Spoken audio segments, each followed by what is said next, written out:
Di suatu negara, ada seorang anak presiden yang pada akhirnya menjadi seorang wakil presiden.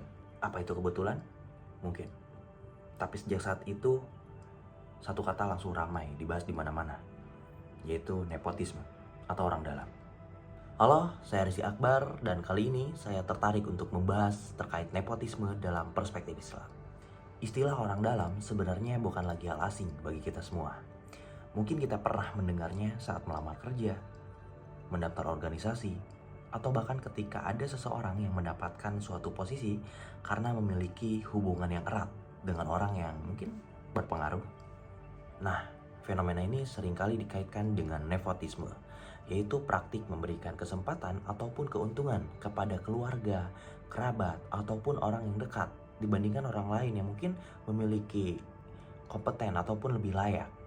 Tapi bagaimana Islam dalam memandang hal ini? Dalam perspektif Islam, jabatan dan tanggung jawab bukanlah hadiah yang bisa diberikan begitu saja kepada orang terdekat. Jabatan adalah amanah yang harus diberikan kepada orang yang benar-benar mampu menjalankannya ataupun orang lebih kompeten. Allah Subhanahu wa taala berfirman dalam surat An-Nisa ayat 58. Sesungguhnya Allah menyuruh kamu menyampaikan amanat kepada yang berhak menerimanya, dan apabila kamu menetapkan hukum di antara manusia, hendaklah kamu menetapkan dengan adil. Nah, ayat tersebut mengajarkan bahwa setiap amanah itu harus diberikan kepada orang yang berhak, dan setiap keputusan harus didasarkan pada keadilan. Bukan berarti Islam melarang kita membantu keluarga ataupun kerabat. Membantu keluarga adalah hal yang baik.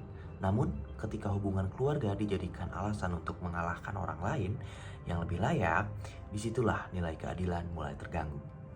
Karena itu, Islam mengajarkan bahwa yang harus menjadi ukuran utama bukanlah kedekatan, melainkan kemampuan, integritas, dan juga tanggung jawab. Sebab ketika jabatan diberikan kepada seseorang yang tepat, manfaatnya tidak hanya dirasakan oleh satu orang atau satu keluarga, tetapi oleh seluruh masyarakat. Jadi ketika mendengar istilah nepotisme ataupun orang dalam, mungkin pertanyaan yang perlu kita ajukan bukanlah siapa yang kita kenal, melainkan siapa yang paling layak. Karena dalam Islam, keadilan harus selalu berada di atas kepentingan pribadi maupun keluarga. Sekian, saya Rizky Akbar. Wabillahi taufiq wal hidayah. Wassalamualaikum warahmatullahi wabarakatuh.